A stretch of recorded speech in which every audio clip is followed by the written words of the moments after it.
True. I'm a black Vita. And I'm a white Vita. Together we get along. Because we accept each other's differences. Hi everybody, this is GGN and I'm a black Vita. Hi, my name is Prof and I'm a white Vita.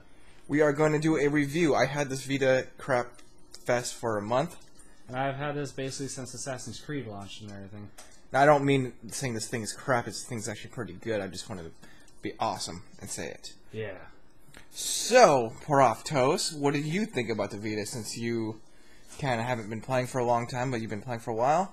When it first launched, I honestly wasn't too big of a fan because I thought, okay, this thing's way too pricey. You don't get a memory card, and there's only like maybe 1 or 2 good games coming out for it.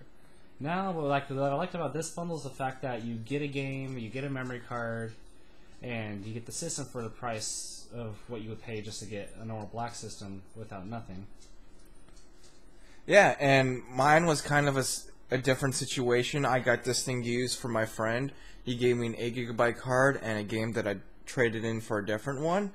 And I had a bit of an experience trying to get his PSN off the Vita and get mine on there. I will be talking about that more in this review when it comes to that part.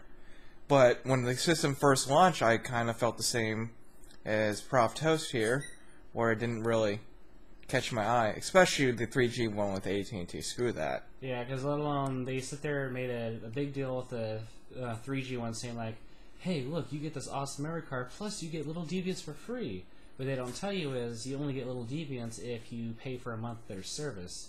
And after you're finished with that month's service, then you get the game for free. So I thought that was a little unfair to people and everything. Yeah, but that's a cell phone company screwing you over, right? True. That also, when it first launched, I figured, wait, I'm paying $249 for this, plus have to spend another. At the time it was $30 or more for a memory card, plus I had to spend another $40 just for the game. And so I thought that was kind of seemed a little too pricey just for the fact that I could buy a whole PS3 with a few games for the same price.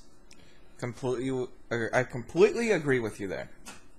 Another bad part is these things, regardless of whether you get the bundle or the system by itself, should honestly come with at least 4 gigs of storage, whether it be internal or a memory card.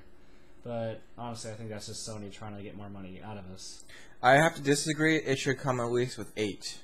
Because the games are so big, and it really depends on if you want to download games from the PlayStation Store. See, the things I like digital content, so the 4GB would be completely useless to me. Very true. See, me, I always like to have a physical copy of my stuff, but that's just me. So, for me, the 4 gigs lasts me pretty good because I got like 1 PSP game, I got like, one PS1 title, and everything. So, I mean, yeah, it's not too bad so far. I got a few demos, so it's alright. But yeah, if you're someone who likes your content in digital, you don't like to be carrying around a cartridge, 4 gigs is going to go out like within an instant. And even 8 gigs is kind of pushing it, depending. Yeah, I'm already fighting for space on mine. But it's just these memory cards are so damn expensive. If I want to upgrade, I could either spend $60 and get a 16GB, or $100 and get a 32GB, and that will probably be limiting too. So. And the only bad part is the fact that the memory cards for these things are proprietary, so you can't go buy these from any other carrier except for Sony. And of course, Sony's going to charge you off the butt for these. Yeah, and they're going to be laughing while wiping their ass with $1 million bills, saying, "Oh, those bitches bought Vita memory cards. This is why I'm so rich." Pretty much. So, I mean, there has been these games have kind of gone down in price, so it's not too bad. Uncharted finally dropped from 50 to 40. I thought 50, even though it is Uncharted, it's a little much for a handheld title. And I got Mortal Kombat for 20, and I got some high-end PSP games on there that my friends like to play at school. So at least those work. You know, I do have a lot of content on here, even though it may not all be Vita content. Mm-hmm. So, what should we get started on with this review? I think we should do some demonstrations, and we should do our final thoughts afterwards. True. Another thing I think we should point out is the fact that PSP games on these things look a lot better than they did on an actual PSP. Yes, they do. So I've been playing Riviera on this one. He's been playing Monster Hunter, and they both look a lot sharper. They look a lot brighter. So I definitely prefer playing PSP games on this, even though they don't have all the titles. Like the fact that if I want to play Kingdom Hearts on here, Final Fantasy Crisis Core, you can't do that because Sony has not put that on their network, which I wish they really have. Seeing that they have every other Final Fantasy except for Crisis Core. Now I'm gonna be loading up a PSP game here soon because I was gonna have Prof Toast do it, but I'm the one with the mic, so. That is very true. So let me get this started on a cutscene. Here we go. I'm gonna scoot up my chair, maybe a little loud. I don't know if you guys are gonna be able to see this. So I'm loading up Final Fantasy IV. Let me turn up my brightness. Yeah, let me turn it up. So as you guys can see, the graphics look amazing. It would probably look better on the PSP itself instead of my shitty webcam, but clear, crystal clear. I'm sorry it's a little bright, but whatever. You know, it's really good, and I enjoyed it. And I went back to a PSP to play with my friend's Monster Hunter character, and I just said, "What the fuck is this? This does not look like a Vita screen at all." And my friend just laughed. I'm like, "Yeah, that's pretty much it." So yeah, then other features I kind of liked is basic little features, but let me actually get close to the mic with GGN here. But of course, if you can see this correctly, yes, I have anime wallpaper. But the fact that when you unlock the screen, it has also this pretty awesome little paper effect, as you can see. Another thing is the fact that whenever you switch screens, you can have multiple wallpapers. Sorry for the brightness, but that's definitely pretty cool for people who love having backgrounds, who like love to customize it. This definitely does offer a lot of customization. The fact that I can basically just press that, sit there and drag my icons wherever I feel like it, make different screens for whichever is actually a lot pretty cool, I think. Especially compared to stuff like the 3DS XL, where you really don't get any wallpapers. You can kind of customize your icon, but there's just not as much as this one. Right. And I think we should talk about some of the stuff we don't like real quick. True. Okay, what I don't like is the fact that every game has a game installation, so every game you put in the Vita will have a little bubble on your screen. And it will tell you, if you click on it, it'll tell you to put in the disc or the cartridge. And it's telling me to put in the cartridge, but, you know, if I don't have the game in there, they should just take away the game on their little bubble thing. Another thing I kind of have a gripe about is the fact that, okay, let's say you basically get like a regular 4 gig card. The only problem is, if you own a ton of these titles, even if you just own the cartridge, each game requires at least either a few, so many 100 kilobytes or so many few megabytes. So the fact that the more games you build up, the more little by little it's going to pull up. And then let alone the fact that every time you turn your PSP, you have to sit there and, or sorry, PlayStation Vita, but you have to basically wait for it to sit there and load it. Then you have your icon like popping up and everything. So I mean, I don't know. Those are small little gripes, but like I said, the fact that they don't give you memory in the first place, and these games require you to have to sit there and install them into this front screen is kind of, I don't know. And another thing that it's not really that big of a deal. Right here, this is where you take out your game right here. I don't know if you guys can see that. I'm not probably, yeah, right here. Then you get right here. It's not really explained to you what this is. Adam said something about it, our Prof Toast. Then down here, out of the way of everything, this is where your memory card goes. You know, so I wouldn't have known that unless I really looked carefully. You know, it would have made more sense to put everything right here that's important. You know, your game and your memory card. You know, it makes sense to put the charger down here because it actually works really well, but they should have put the memory card and the game slot together.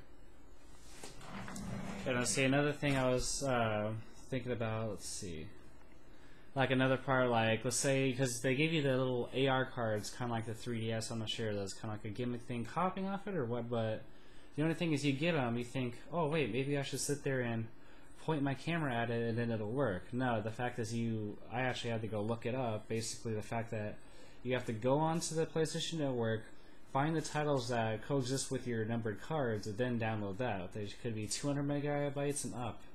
So the only thing is like you're not really going to know where to look for these titles and everything. And as GGN was saying, that top slot right here I was sitting there wondering, is this another charging port? But then after a while, I kind of started looking it up and realized, oh wait, this is for to basically crossplay on the PlayStation 3 to use this as a controller. So I don't know that part. I don't know. And then like you said, yeah, the memory card could have easily gone up here and everything. But yeah, another kind of gripe I had is the fact that they put this camera for taking pictures. The only problem is this is a very poor quality camera. If you're looking to go out in outings and take pictures with friends and all that, this is not the best camera. Use your cell phone. Yeah, because basically this thing's only like, for as far as I remember, I believe it's about VGA. It's not even a megapixel. If they at least gave you like, I don't know, it should at least be a standard 4 megapixel. I mean, I understand that would drive up cost, but the fact is you had a camera on here, but it's so bad that you really rather use anything else, because pretty much everything else will have a better camera than this on it. And let me show you a picture that I took.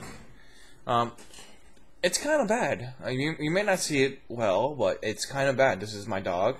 He's a awesome freaking puppy. You guys should like him and cuddle with him if you guys get a chance. But the picture's kind of bad. I don't know if you guys can see it. Yeah, then because like another thing you'll notice is you'll actually get a lot of grain if you're in low light settings. And highlight settings, it might look a little bit better, but basically kind of like how like let's say the iPod Touch 4th generation was, the camera's just really not up to par. So overall, what I think of the system, despite all the gripes and stuff, I think it's a really good system. I already had a lot of PlayStation Network content, so I got this having a lot of games to play, not unlike the 3DS, and I honestly enjoy it. You know, it's a little costly, but I enjoy it. I recommend it.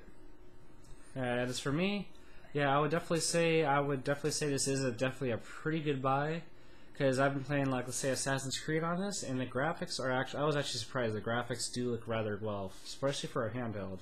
And the battery life isn't half bad either. Like, I've gone through like an entire day of leaving it on standby, playing it with the brightness almost all the way up, and it has not disappointed us with me basically downloading demos and all that. So yeah, the games are about the same price as a 3DS. Some of them are even cheaper, honestly. And so yeah, definitely for gaming on the go, for console quality, this is definitely a pretty awesome buy, especially with games that you can cross-play on your PS3, like say PlayStation All-Stars. You can sit there and cross-play that. You basically get that for free when you bought a console version, let alone the fact that this is pretty much almost like a home console in your hand, because you get trophies and everything. So, and the games get updates, the games get DLC. So this is definitely a pretty good step forward to basically almost having console in your hand without sacrificing battery and everything. Yeah, you're just sacrificing a little bit of graphic capability, but who cares? Yeah, because I did notice I played Mortal Kombat here. It's not going to be the same things on the console, but it's pretty darn close. Yeah, I'm not complaining about it. There's some people are, but I'm not complaining. I mean, yeah, because honestly, you can't expect them to have a handheld, basically have it do perfect freaking graphics like on the system, and expect it to basically have good battery. You're going to have to lower down some of the graphics unless you just want like an hour of playtime, but awesome graphics. So exactly. I definitely recommend it, and I'm pretty sure Prof Toast agrees with me. Yep, I definitely recommend it. So if any of you kids want one of these for Christmas, remember to ask Mom or Santa. But yeah, they get you one of these, because it's definitely pretty awesome. They are having more bundles come out. Right now they have the Assassin's Creed one is limited, which is the only way you can get this white Vita. That is available for a limited amount of time. If the stores run out, that's basically it. They are coming out with a Call of Duty one too. And that one's basically a basic black one, but you get the game and a memory card. So, doesn't Europe have the white one? Yeah, well, yeah, other countries have the white one. Like Japan has a blue and red one. They have if you guys are familiar with it, Vocaloid Hatsune Miku, they have a special edition of that. So all the other countries got all the awesome colors, but of course, US barely gets any of them. I know, right? They always do this. But we're not going to sit here and talk about that for an hour. If you guys like this review, please rate, comment, and subscribe to both of our channels. And I will see you later. See you guys later. See ya!